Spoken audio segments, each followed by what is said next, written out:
Welcome back ناظرین. چاندیو صاحب، آپ کی جو بھی مختلف پارٹی کی میٹنگز ہوئی ہیں اس کے بعد لوگوں کا کہنا تھا، کچھ لوگوں کا خیال ہے کہ یہ لاہے عمل جو نکلا اندر سے وہ یہ کہ صورتحال کو فیس کرنے کے لیے گڈ کاپ بیڈ کاپ. تو جو آج جتوئی صاحب نے کہا وہ سوچی سمجھی ایک لاہے عمل کے تحت بات کی گئی ہے.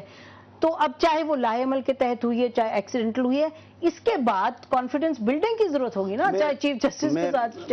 میں یہ بھی کہوں، جیسے میں بار بار کہہ رہا ہوں کہ میں ان کے بیان کی ذمہ داری نہیں اٹھا سکتا.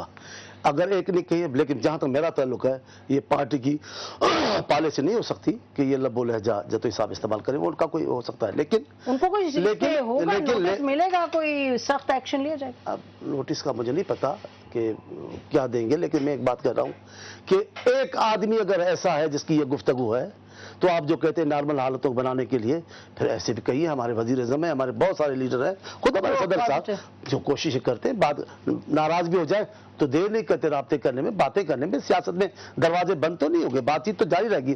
ایسے کئی لوگ ہیں جو مفاہمت کو پھر نئے سرے سے میرے خیال میں لائن پہ لے آئیں گے. ہارون رشید صاحب، آپ تسبیح بہت پڑھ رہے ہیں، تھوڑا اس پہ بھی فوکس کریں کہ وہ کیا آپ کو اتنا خوف آ رہا ہے آنے والے دنوں سے کہ آپ یہ بس تسبیح کا خوف سے تعلق نہیں ہوتا. یہ بتائیں کہ اگر یہ جو فرما رہے ہیں، ہاں ان کے پاس بھی تسبیح ہے، جو یہ فرما رہے ہیں کہ ایک آدمی کی ایک بات تھی، اس پر کوئی کانفیڈنس کا کرائسس تو نہیں ہونا چاہیے اداروں میں. کس آدمی کی بات تھی؟ میں بات کر رہی ہوں جتوئی صاحب کی.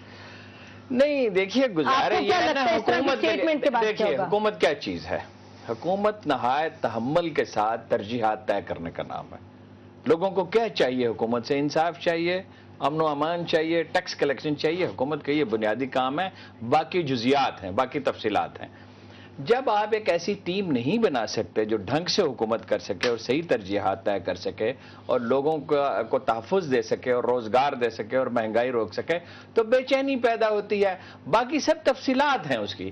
دیکھیے نا، یہ جو لوگ، اب آپ مجھے بتائیے، میں نہیں کہنا چاہتا تھا جو اس لیے کہ ہم بارہا دہرا چکے ہیں، بابر اعوان کا کیا تعلق ہے پیپلز پارٹی سے؟ رحمان ملک کا کیا تعلق ہے پیپلز پارٹی سے؟ یہ کرونیز کی حکومت ہے، غیر ذمہ دار لوگ آپ نے جمع کر لیے، ان کے ذریعے ملک نہیں چل سکتا. سندھ میں چانڈیو صاحب کو پتا ہے 3 حکومتیں ہیں، ایک حکومت نہیں ہے. بلوچستان میں ان کو پتا ہے اتنی کرپشن ہے کہ ریڈیوں پہ نوکریاں بکتی ہیں جیسے ریڈیوں پہ بن بکتا ہے. آپ اس طرح ملک نہیں چلا سکتے. 254 ارب روپے، ان کو زیادہ فگرز یاد ہوتے ہیں، زیادہ ریسرچ کرتے ہیں، کارپوریشنوں میں جا رہے ہیں. 5 ارب روپے ٹیکس کلیکشن کم ہے. کرپشن 300-400 ارب روپے کی ہے. 300-400 ارب روپے کے لیے دنیا میں ہم بھیک مانگتے پھرتے ہیں. آج بھی یہ حکومت اپنی ترجیحات صحیح کر لے. قوم کو کتے نے کاٹا ہے کہ ان کے جانے سے ہمیں کیا فائدہ ہوگا؟ 20 حکومتیں تو ہم گھر بھیج چکے ہیں. یہی لوگ رہے، ترجیحات ٹھیک کریں، ترجیحات ٹھیک کرنے، یہی لوگ رہے اور 50 سال رہے. ہم نے تو نہیں آنا حکومت میں، ہمیں تو ایک اچھی حکومت چاہیے. بات یہی ہو رہی ہے، چند کرپٹ لوگوں کو بچانے کی خاطر آپ پاکستان کی قربانی نہیں دے سکتے، کوئی بھی حکومت میں ہو. چند لوگ جو شروع تو ان کی پارٹی سے کریں، نہ اپنی پارٹی کی قربانی، نہ حکومت کی، نہ اب جب معاملات خراب ہوتے ہیں تو اس میں کیٹلسٹ کا کام آتا ہے کہ آپ اس میں عرفان قیدر جیسے لوگوں کی بات کر رہے ہیں.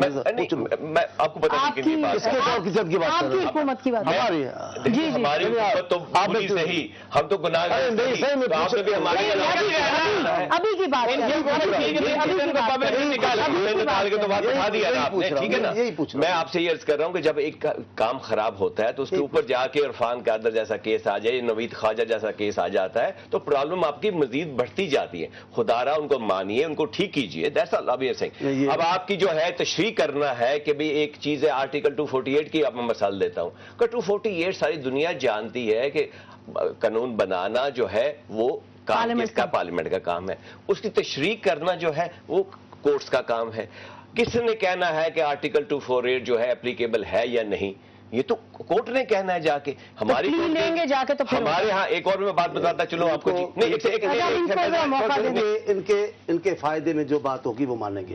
جیسے میاں صاحب ہے، میاں صاحب کہتے ہیں میں کورٹ کی حمایت کرتا ہوں، لیکن جب ان کو شک گزرا کہ ایک چیف جسٹس ان کے خلاف جائے گا تو کورٹ میں جا کر نہیں لڑے، کورٹ میں اس کو متنازع نہیں دیا، بھیجا اس کو ہزاروں آدمی بھیجے کورٹ میں، اس کو مار کر بھگانے پر مجبور کیا. لیکن آپ سبق تو نہیں سیکھ رہے ہیں. پہلے ہم نے ایسا نہیں کیا، انشاءاللہ کبھی نہیں کریں گے. ہم تو جا رہے ہیں، ہمارے تو وفاقی وزراء چھوٹی چھوٹی عدالتوں میں جا رہے ہیں، ہم وہ نہیں ہیں.